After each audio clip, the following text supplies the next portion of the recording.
নমস্কার বন্ধুরা, নবমিতাস কুকিং হাবে আপনাদের সবাইকে স্বাগত। বন্ধুরা, আজকে আমার রেসিপি ডালের বড়া দিয়ে পটল আলুর ডালনা।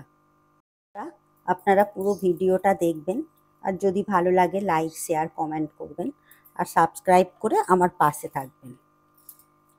আমি এখানে ডাল নিয়ে নিয়েছি, মটর ডাল বেটে নিয়েছি।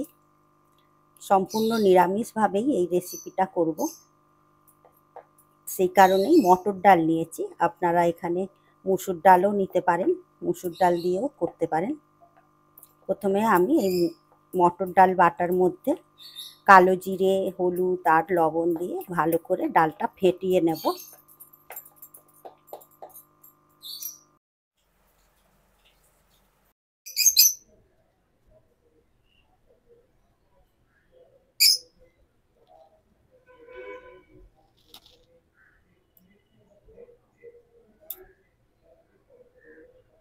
ডালটা ভালো করে ফেটিয়ে নেওয়ার পর আমি গ্যাসে কড়া বসিয়ে দিয়েছি বড়াগুলো ভেজে নেওয়ার জন্য।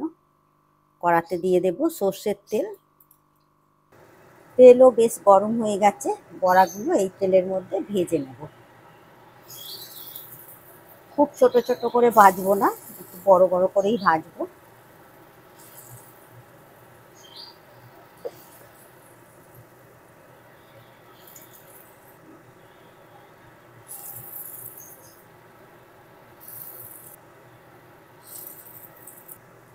বড়াগুলো বেশ ভালো করে উল্টে পাল্টে ভেজে নেব।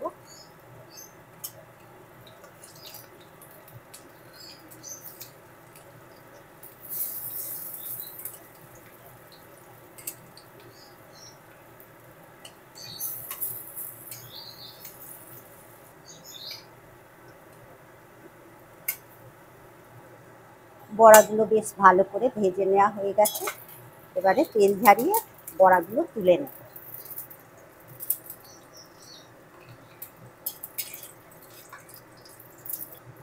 বাকি বড়াগুলো একই রকমভাবে ভেজে নেব।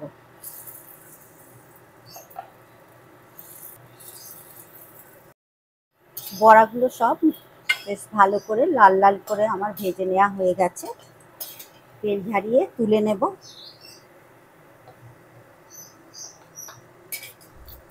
এরপর এই তেলের মধ্যে পটলগুলো ভেজে নেব।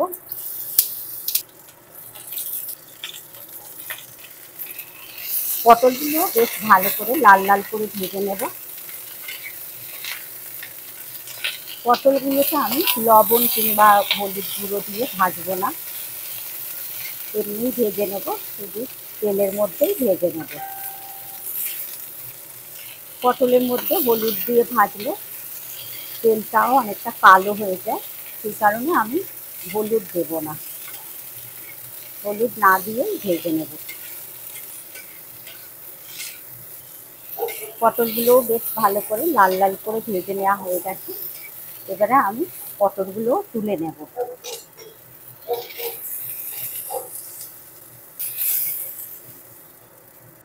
এই কড়ার মধ্যে আরও একটু তেল দিয়ে দেব, যেহেতু তেলের পরিমাণটা একেবারেই কমে গেছে। এই তেলের মধ্যে এবারে আলুগুলো ভেজে নেব। আমি আলু আগে থেকে কেটে নিয়েছি ডুমো ডুমো করে। আলুগুলো বেশ ভালো করে লাল লাল করে ভেজে নেব। ভেজে নেওয়ার আগে এতে একটু লবণ আর হলুদ দিয়ে ভেজে নেব। লবণ দিয়ে দেব, সামান্য একটু হলুদ গুঁড়ো দিয়ে দেব, দিয়ে এবারে ভালো করে লাল লাল করে ভেজে নেব। আলুগুলো বেশ ভালো করে লাল লাল করে ভেজে নেওয়া হয়ে গেছে। আলুগুলো এবারে তেল ঝারিয়ে তুলে নেব।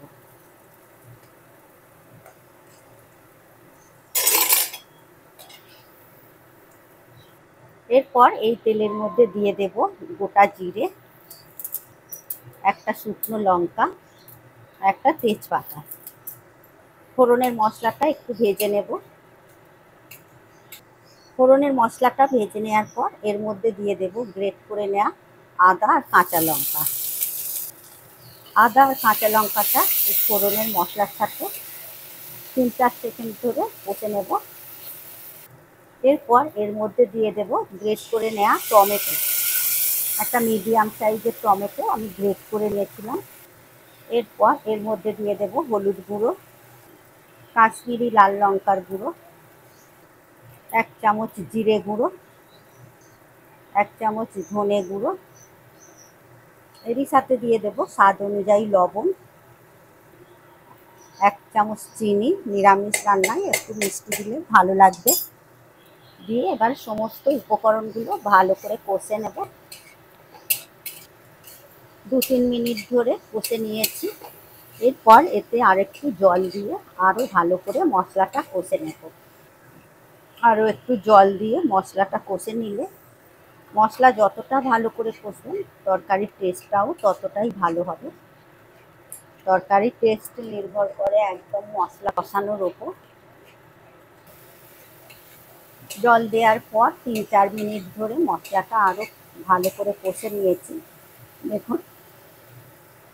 দেখুন বন্ধুরা, মশলা দিয়ে তেল ছাড়তে শুরু করে দিয়েছে। আরও 2 মিনিট এইভাবে কষে নেব। মশলাটা দেখে বুঝতেই পারছেন কতটা ভালো করে মশলাটা কষানো হয়েছে। এরপর আমি এর মধ্যে দিয়ে দেব ভেজে রাখা পটল আর আলু।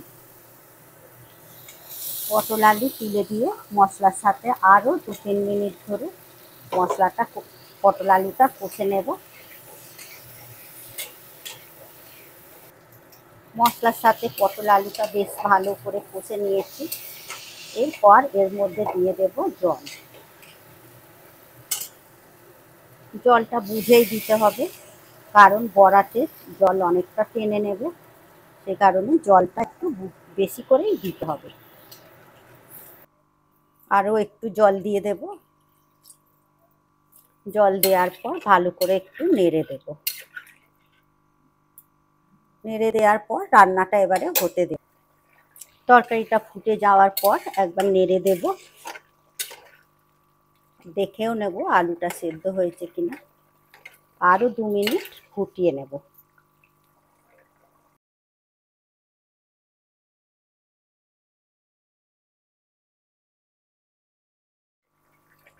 আরও 2 মিনিট ফুটিয়ে নেওয়ার পর দেখে নেব আলুটা বেশ ভালো করেই সেদ্ধ হয়ে গেছে, পটলও সেদ্ধ হয়ে গেছে। এবারে আমি এর মধ্যে তুলে দেব ভেজে রাখা বড়া।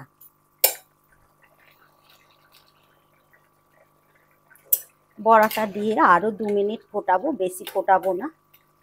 2 মিনিট ফোটালেই হয়ে যাবে আমার আজকের রেসিপি বড়া আলু পটলের ডালনা।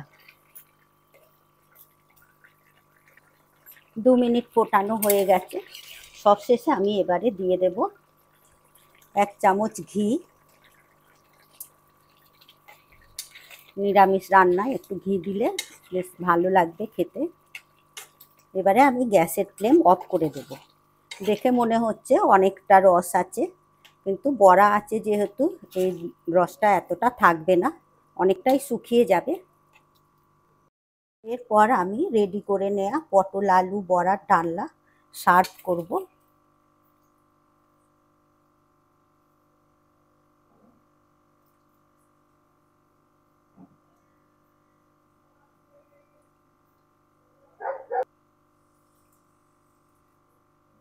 বন্ধুরা, আমার আজকের রেসিপি বড়া পটল আলুর ডালনা আপনাদের কেমন লাগলো অবশ্যই কমেন্ট করবেন, আর লাইক শেয়ার করবেন, আর সাবস্ক্রাইব করে পাশে থাকা বেল নোটিফিকেশানটা প্রেস করে দেবেন, কারণ আমি যখনই কোনো ভিডিও আপলোড করব আপনাদের কাছে তাড়াতাড়ি পৌঁছে যাবে। আপনারা সুস্থ থাকবেন, ভালো থাকবেন। আবার আসছি অন্য কোনো রেসিপি নিয়ে। ধন্যবাদ।